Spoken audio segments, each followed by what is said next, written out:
Assalamualaikum warahmatullahi wabarakatuh. Halo semuanya, perkenalkan, nama saya Isnain Ardiani dari Prodi Biologi Fakultas Sains dan Teknologi Universitas Islam Asy-Syafi'iyah. Pada video kali ini, saya akan melakukan praktikum yang berjudul Percobaan Difusi dan Osmosis pada kopi dan tomat. Untuk memenuhi tugas praktikum pada mata kuliah Praktikum Biologi Dasar dan dosen pengampu Ibu Korota Ayun. Apa sih yang dimaksud dengan difusi dan osmosis? Difusi adalah peristiwa mengalirnya atau perpindahan zat terlarut dari konsentrasi tinggi atau hipertonik menuju konsentrasi rendah atau hipotonik. Faktor yang mempengaruhi terjadinya proses difusi adalah suhu, perbedaan konsentrasi, kelarutan dalam medium, jarak tempat berlangsungnya difusi, dan area tempat berlangsungnya difusi. Sedangkan osmosis adalah pergerakan atau perpindahan molekul dari konsentrasi rendah atau hipotonis menuju larutan dengan konsentrasi tinggi atau hipertonis melalui membran semipermeabel. Faktor yang mempengaruhi terjadinya osmosis adalah keterlarutan lipid, ukuran molekul yang meresap, luas permukaan membran, suhu, dan ketebalan membran. Tujuan praktikum pertama, mengamati perbedaan antara difusi dan osmosis. Kedua, memahami permasalahan yang terjadi dalam percobaan mengenai difusi dan osmosis. Berikut alat dan bahan yang digunakan. Langkah kerja. Pertama, siapkan 2 buah gelas yang sudah terisi air panas dan air dingin, dan juga siapkan kopi secukupnya.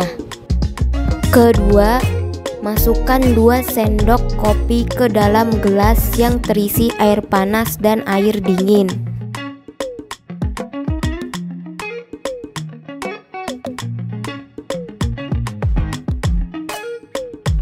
Kemudian tunggu selama 10 menit.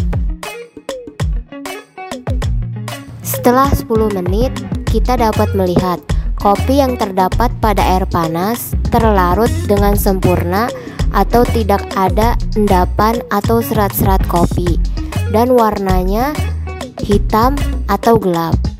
Sedangkan kopi yang terdapat pada air dingin hanya sebagian yang terlarut ke dalam air, atau masih ada endapan atau serat-serat kopi dan warnanya coklat. Hal ini terjadi karena proses difusi. Faktor yang mempengaruhi proses difusi salah satunya adalah suhu.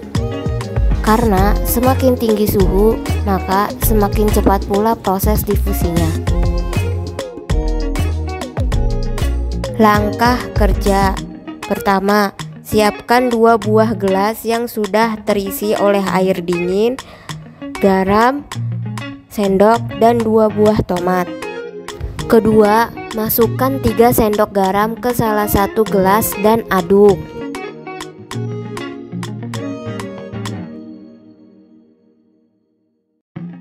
Sebelum dimasukkan ke dalam air, tomat masih dalam keadaan segar dan keras. Kemudian masukkan tomat ke dalam gelas yang sudah dicampur dengan garam dan air dingin. Setelah itu, diamkan selama 10 menit. Setelah 10 menit, ambil tomat dengan sendok.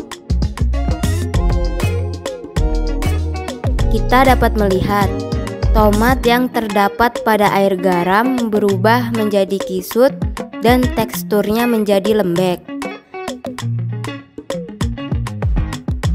Sedangkan pada tomat yang terdapat pada air dingin tidak berubah, tetap segar dan teksturnya tetap keras. Kenapa tomat yang terendam dalam air garam menjadi lembek dan kisut? Karena molekul air yang terdapat pada tomat ini berpindah ke pelarutnya, dan pelarutnya adalah air plus garam. Hal ini terjadi karena adanya tekanan osmosis, di mana molekul air yang terdapat pada tomat ini daya konsentrasinya lebih rendah dibandingkan dengan air plus garam yang sebagai pelarutnya. Jadi, molekul air yang memiliki daya konsentrasi rendah akan berpindah ke molekul air yang memiliki daya konsentrasi yang lebih tinggi.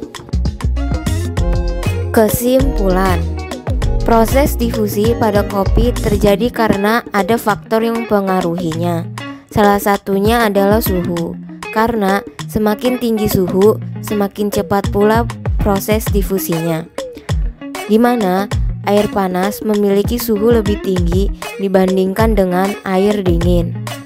Proses osmosis pada tomat terjadi karena molekul air yang terdapat pada tomat ini daya konsentrasinya lebih rendah dibandingkan dengan air plus garam yang sebagai pelarutnya, di mana molekul air yang memiliki daya konsentrasi rendah akan berpindah ke molekul air yang memiliki daya konsentrasi yang lebih tinggi.